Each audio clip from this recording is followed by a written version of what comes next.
자, 그럼 이 부분은 어떨까요? 윤석열 대통령은요, 만찬에 앞서 이루어졌던 축하 사절단 접견에서 시진핑 중국 국가주석의 중국 방문 요청 의사를 전달받았습니다. 자, 이에 윤석열 대통령이요, 감사의 뜻을 표했습니다. 그런데 그러면서 또한 시진핑 주석의 방한을 고대한다라고 밝혔습니다. 자, 문재인 전 대통령이 재임 시절에 이미 2번 연속 방중을 했던 사실을 토대로 제가 여쭤보겠는데, 지금 바이든 대통령은 이미 방한 일정이 모두 잡혔죠. 그렇죠. 그런 상황에서 시진핑 주석이 방중을 해달라라고 요청을 했는데 윤 대통령이 일단 시진핑 주석이 또 방한을 좀 해달라라고 이야기를 했습니다. 제가 느끼는 게 맞는지 모르겠습니다만 조금 대조적이고 또 건배사에서 했던 당당한 외교와 좀 일맥상통하는 건 아닐까라는 짐작을 해보는데 어떻습니까? 우리 앵커의 말씀이 맞습니다. 왜냐하면 보통 정상 외교라고 하는 것은 상호 간의 방문 외교를 하죠. 네. 남북 관계는 좀 특수 관계이기 때문에 그게 지금 안 되고 있습니다만은 지난 5년 동안 문재인 정부 5년 동안 문재인 대통령은 2번씩이나 중국을 방문했는데 시진핑 주석은 한 번도 오지 않았단 말이죠. 네. 그런데 어제 취임식 날 왕치산 국가부주석이 와가지고 축하 특사로 와가지고 또 방중을 이야기했단 말이죠. 이거는 사실은 그 외교적인 결례입니다. 결례예요. 그리고 또 더군다나 여러 가지 5가지 요구 조건이 있었다는 거 아닙니까? 그 중에서 굉장히 한반도 그 안보 문제 관련해서도 그렇고 이런 민감한 사안에 대해서는 앞으로 타당하게 처리되길 바란다라는 식으로 굉장히 그 첫 만남에서 취임식 첫날 해야 될 얘기는 아니죠.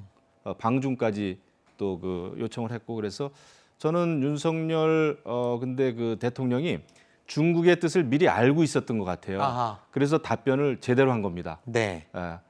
시진핑 주석이 한번 오셨으면 좋겠다라는 네. 얘기를 딱 했다는 거 아니에요? 그래서 짧은 시간입니다만은 외교적인 그 공부가 많이 된 게 아닌가. 그리고 당당한 외교 네. 이런 거를 어제 그래도 적절한 선에서 실천을 잘했다. 네. 저는 그렇게 봅니다. 자, 왕치산 부주석을 통해서 시진핑 주석이 자, 윤 대통령이 방중을 해달라는 요청을 전달을 한 건데, 근데 현실적으로 지금 뭐 중국은 코로나 때문에 좀 굉장히 상황이 안 좋지 않습니까? 상하이시 전체가 뭐 봉쇄가 되고 이런 분위기에서 뭐 당분간은 방중을 할 수 있는 현실적인 여건도 안 되는 것 같기도 하고요. 그러겠죠. 뭐 어제 같은 이제 외교적인 뭐 서로 그 뭐 의례적인 그런 거일 수도 있고요. 그러니까 지금 중국이 지금 뭐 북경까지 지금 그렇죠. 굉장히 어려워지는 상황이고요.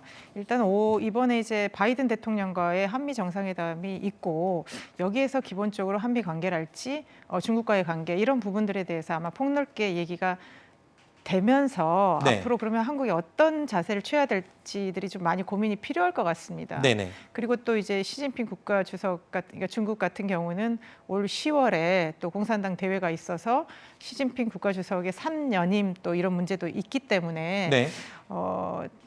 빠른 시일 내에 윤석열 대통령이 중국에 방문할 수 있는 거는 좀 물리적인 시간 문제도 조금 쉽지는 않겠다 그런 생각입니다. 알겠습니다.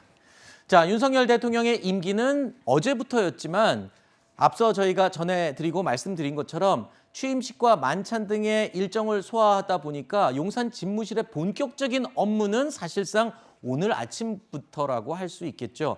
자, 새로운 용산 집무실은요, 구중궁궐 같은 청와대에서는 단 하루도 일하지 않겠다.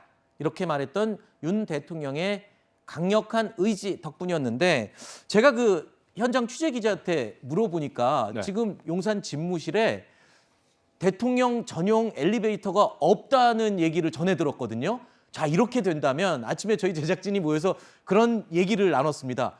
그러면 미국 대통령들이 왜 계단 올라오면서 오바마 대통령이 이렇게 청소부와 주먹 인사도 하고 또 직원들과 함께 오르내리고 이런 모습이 우리 대통령도 이제 연출되지 않을까 이런 생각이 들거든요. 그러네요. 정말 계단을 오르락내리락 하면은 정말 구두미 찬 닳겠는데요. 네. 예, 근데 뭐 아직 그 이제 집무실에 대한 자세한 네. 내용이 아직 많이 나오지 않았고, 그 다음에 공사가 아직 사실 제대로 안 끝났어요. 네. 그래서 원래 대통령 집무실이 이제 2층 네. 주집무실이 2층이고 이제 5층이 또 보조 집무실이고 뭐 이런 걸로 알고 있습니다만은 그 공사가 안 끝나가지고 일부 직원들은 아직 그쪽으로 출근을 안 하고 아마 통이동 인수위로 또 출근하고 있는 직원들도 있는 것으로 제가 전에는 들었는데 네. 확실한 건 뭐 확인을 해봐야 되겠습니다만 네. 어쨌거나 이제 열심히 일을 해야 되고 용산 집무실 그러니까 청와대에서 용산으로 집무실을 옮긴 이유는 네. 바로 그겁니다. 주위 사람들하고 지나가다가 이야기하고 복도에서 마주친 사람하고 이야기하고 네. 그렇게 얘기가 돼야지 청와대처럼 대통령을 만나기 위해서 차를 타고 5분 동안 차를 타고 가서 네. 배야를 하고 그 왕을 만나는 거잖아요. 네. 그렇게 돼가지고는 절대 국정 운영이 효율적으로 될 수가 없죠. 알겠습니다. 그 집무실 이전 과정에서 소통이 부족했네 뭐 이런 그 과정상의 문제는 분명히 있고 네. 겸허하게 받아들여야 됩니다. 하지만 용산 집무실로 그러니까 집무실을 옮긴 거는 너무나 잘한 일입니다. 알겠습니다. 뭐 여러 가지 현실적인 제한이 있고 제약도 있고 문제점이 뭐 지적이 될 수는 있겠지만 글쎄요. 뭐 일단 장점들, 좋은 점들이 좀 눈에 하나씩 둘씩 보이니까요. 공사가 다 끝난 다음에도 뭐 저는 개인적으로 그런 생각이 드네요. 엘리베이터 같이 쓰고 직원들과 이야기 나누고 출퇴근길에 기자들의 질문도 받는 그런 모습을 바라고 상상하고 기대해 보겠습니다. 네, 저희가 예. 그러다 보면 대통령 길목을 지키는 사람들이 많아질 것 같습니다. 네, 뭐 대통령이라도 한 서- 번 더 만나야지. 서로 룰이 또 생기겠죠.